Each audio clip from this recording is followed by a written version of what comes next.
Brian and Kenzie in the morning. And Chicago's alternative all day. Q101. Brian and Kenzie on Q101. Just about 6 minutes away, we'll get you on the phones for Klash with Kenzie. And that'll be Nick Cave tickets at the Salt Shed. Boy, do we have a lot in sports with the Cubs last night, and we're going to honor, possibly the argument can be made, the greatest Chicago sports legend of all time passing away last night. Very sad, and we'll get to that, a great highlight of his life. The Q101 Morning Crew. Sports. Well, first, let's start with the positive, and it was epic. Just like on Tuesday, the Cubs fell behind early, giving up 2 runs to the defending World Series champion Dodgers in the top of the third. They battled back to score 3 of their own in the fourth, but the Dodgers once again pushed past the Cubs to take the lead following a 3-run fifth inning, determined to win the series against the Dodgers. The Cubs battled back to score 4 runs in the bottom of the fifth, with their rally being capped off by this Pete Crow Armstrong. Wow, what a banger. It's Pete Crow Armstrong. Pete, ground ball up the middle. It's a base hit. Dansby scores, multi-hit game. Pete Crow Armstrong, RBI single. It's 7-5 Cubs. Unbelievable. What a game. I could hear it. I went to D'Agostino's Wednesday, half-price pizza night, by the way. I was in the shadow of the friendly confines, didn't go to the game because I had Harper and didn't have a babysitter situation and all that. She's a Cubs fan. She could go to the game. I know, but it's a little late. The game ended late again, and she goes to bed at 8. Yeah. So, Okay. just hearing the crowd cheers of Pete Crow Armstrong when he comes to the plate was enough for me. Would have liked to have been at the game. Would have been nice. Also, Kenzie, I know you heard those cheers out in Elgin. Oh, yeah, clearly. very loud. I heard my husband. Oh, yeah? Were you upstairs, downstairs? How far away from you were? No, we were all downstairs, but he was like, whoa, he was excited. Sweep. I'm like, okay. Series sweep I'm like, now. how about you actually sweep the house? I would love that. I would love it for me. In celebration. Grab a broom. They have the day off, and then tomorrow I'll be at the Phillies game tomorrow. Fun. It's going to be obviously capping off the D-backs, the Dodgers, and if they can roll through the Phillies, who are struggling a little bit lately for an amazing team, but still, going to be a test, no question, to get through this week before they head on the road and take on the Pirates. Phillies all weekend here with the Cubs. Now, very tragic, sad news yesterday as Steve Mongo McMichael, who's been battling ALS for the last over a year, has passed away at the age of 67. There was news reports he was headed to hospice and then quickly announced that he had passed away. Kind of envisioned him being around a little longer in hospice, and that did not happen. One of the great legends, if not the greatest, when you put up there with Michael Jordan, if there's a Mount Rushmore, Mongo McMichael, who was drafted by the Patriots, ended up on the Bears, and he played a record 191 consecutive starts in a Bears uniform. Wow. Starting in Week 7 of 81. 191 consecutive starts, and the greatest defense of all time, certainly an anchor of that. And when we go through some of the audio, we want to honor Mongo McMichael. I had the pleasure to meet him a couple times. He was he's the kind of guy that when you went into a room, he made you feel important. He was the important guy, but he made you feel important. And for those that never got to experience Mongo, a reminder of what a terror he was on the football field, because I think people also know him from wrestling a lot. This sums it up right here from NFL Films, a great piece of audio. Stormed out of the Lone Star State like a Texas tornado. And now, more than a dozen years later, Chicago's Steve McMichael is still one of the most destructive pass rushers in the NFL. A noted off-the-field hellraiser who includes rattlesnake hunting among his hobbies, McMichael is a gridiron straight arrow on game day. No frills, no finesse. Just brute power and a clear understanding of his role. Guy in NFL Films had the voice of God. The best. The absolute best. Kenzie, That was good. Oh. That was a good voice. It was like buttery and strong. You know what I mean? Wow. Very nice. Amazing. So we move on to some of the most iconic moments for Chicago with him, and not on the football field, but one of his most iconic moments came as we were talking about the Cubs, August 2001. He called out Angel Hernandez, the umpire, universally considered as one of the worst umpires in MLB history, during his performance of Take Me Out to the Ball Game at Wrigley. No one had the balls to do this for Take Me Out to the Ball Game, because things happening in games, often people are up there and they want to say something. Mongo, he said it. He went ahead and did it. Mongo's home, Chicago! And don't worry, I'll have some speaks with that home plate umpire after the game. Angel Hernandez scowls at him from the field.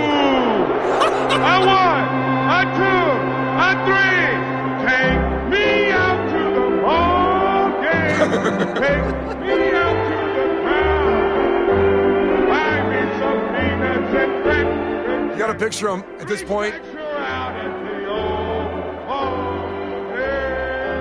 This was Mongo at 300 holding a beer up there. And he got kicked out after he did that.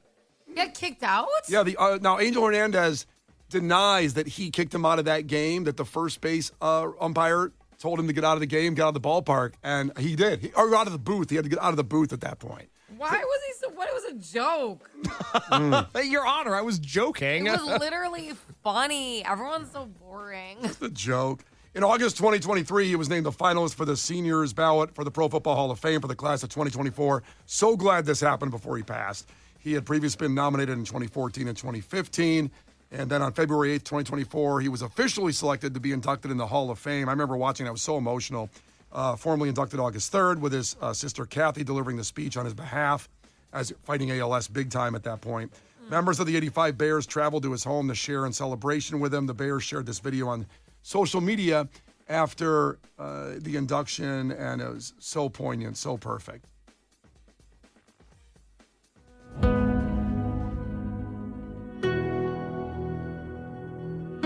What you do in life speaks eternal, baby.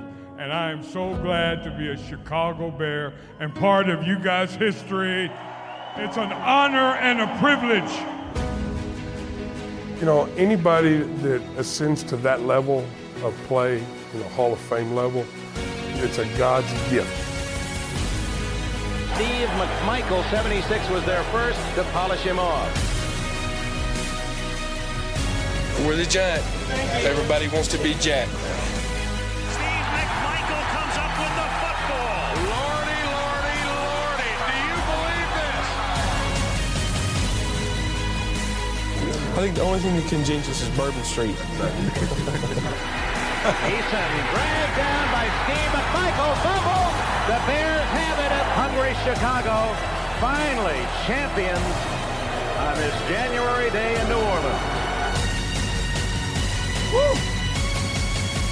Get emotional with this, really. Yeah, very That much is so. good music. Yeah, that's good music and good words. I wrote a marathon right now. That is good stuff. Yeah, it's so powerful. And the last piece here is really powerful, Kenzie. I know you haven't heard this piece of audio yet, but in honoring Mongo McMichael, who passed away at 67 yesterday from ALS.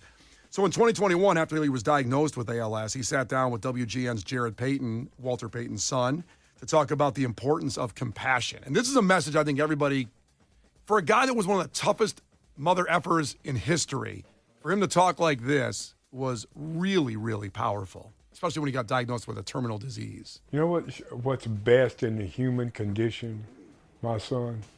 Compassion. Not warrior, not competitor, not alpha, the compassion in the human being.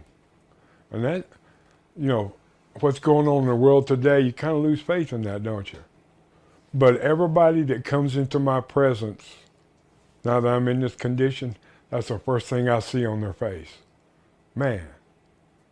And it reinvigorates your belief in humanity. Rest in peace, Mongo McMichael. And Dave and Elgin just checked it down the street from Mackenzie. Says he's crying listening to this audio. It really is. And it should be honor the man, the way he lived, and the way also he fought this incredible terminal illness.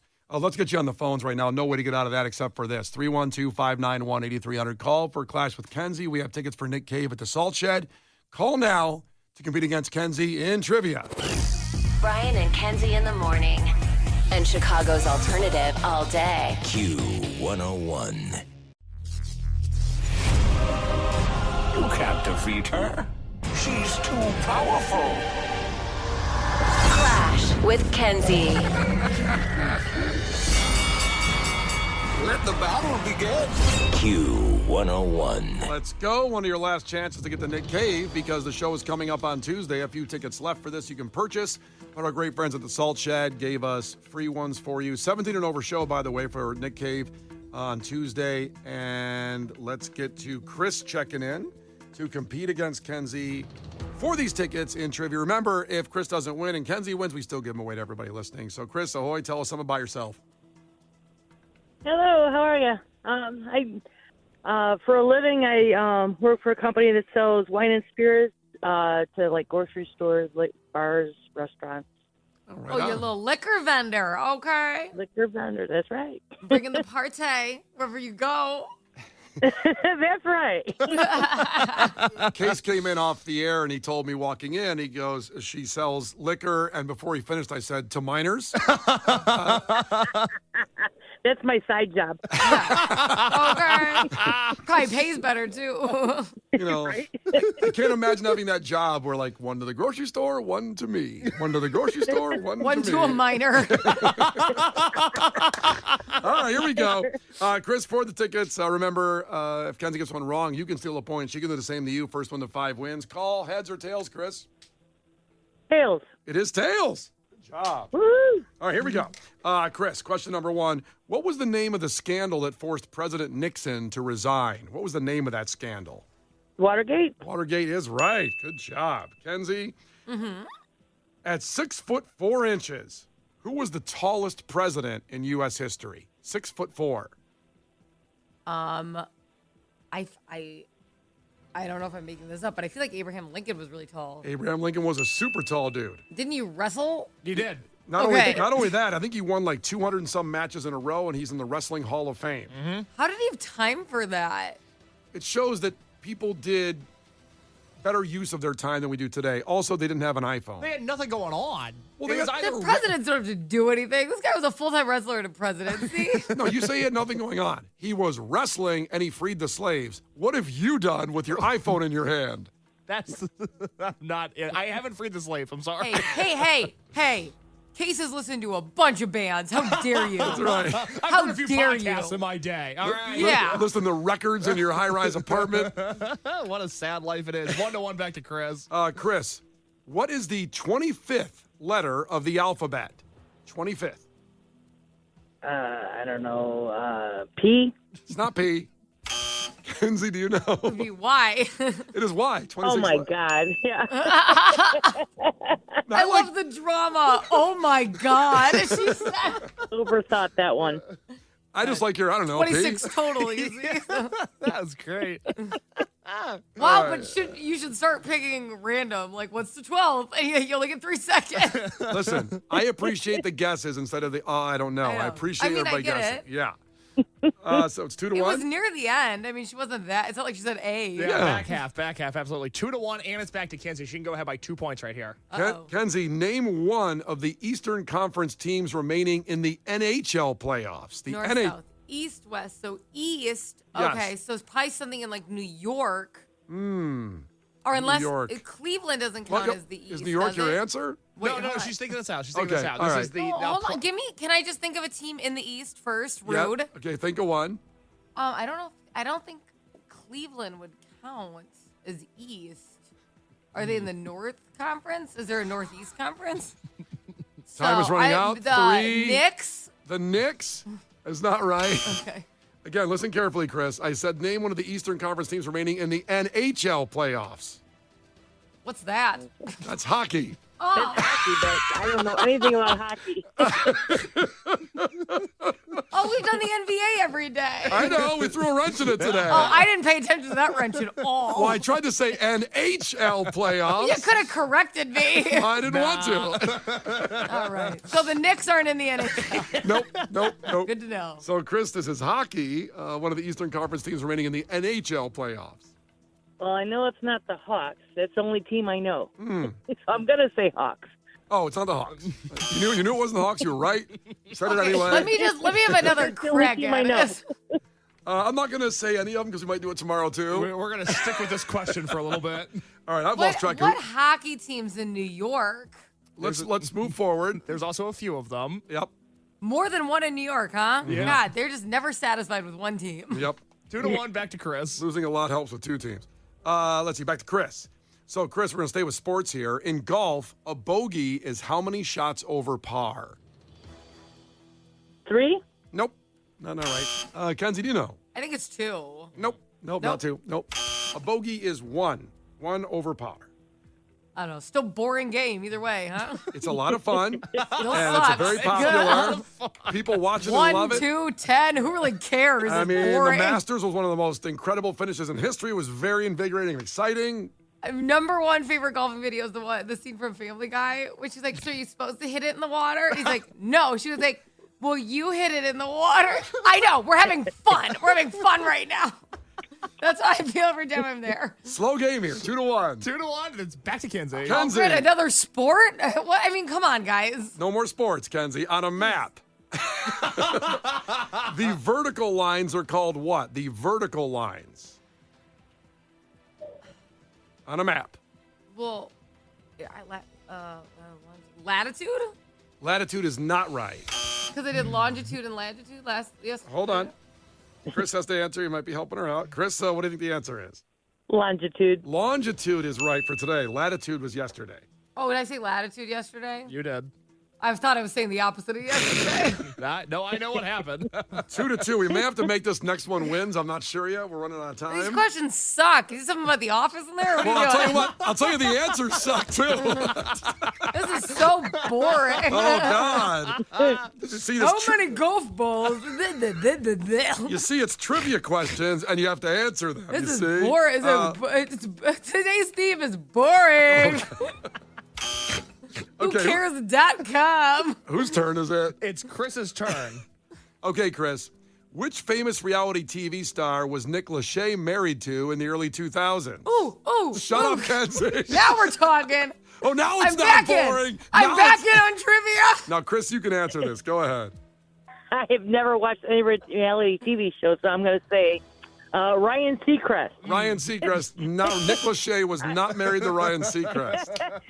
No, I thought he went that way. Kenzie, do you know the answer? Jessica Simpson. Jessica says, oh, now you're interested. Oh, that's Thank great. God. That's very Woo! good. Yeah. I'm into it again. Ask me another question about them. Actually, we're going to stay in the reality world, Kenzie, for your question. Oh, okay. Jeff Probst has been the host of what reality show for all 48 seasons of its existence? Survivor. Survivor is right. We found Kenzie's wheelhouse here. Thank God. Something about Jersey Shore. It's 4-2. It's back to Chris. Yeah, what reality star rhymes with bookie? On it. That's not a question for Chris. 4-2. Back to Chris. Chris, the hang loose sign uses which two fingers on your hand? The hang loose sign. Your pinky finger and your thumb. Yeah, there we go. Now, sadly, Chris, it's 3-4, but Kenzie can win with the next question. Okay. What is it about? Kenzie, if there are 3 apples and you take 2 away, how many apples do you have? And did you say I take 2 away? Yes. Then I have 2. Ah, damn it. She couldn't get around that one. Riddle me this, bitch. A new feature starting next week on the show, Riddle Me This Bitch. It's been highly requested. Kenzie, by you, Kenzie. Kenzie wins. I'm so sorry, Chris. Oh, no problem. It was awesome playing. I've been trying every day to get in, and I did, and I had a great time. Thank you very much. Oh, I hope you had fun. I adore her. I know. Well, listen, you can do this. You can hang up the phone and call back, I don't know, like right now, because we're going to do it. God bless the baby. 312-591-8300. And caller 10 gets tickets to see Nick Cave at the Salt Shed coming up on Tuesday. It's Brian and Kenzie on Q101. One of the bands announced for Riot Fest, and Riot Fest Ticket Blitz Thursday starts in 25 minutes. It's Green Day. Brian and Kenzie in the morning. And Chicago's alternative all day. Q101.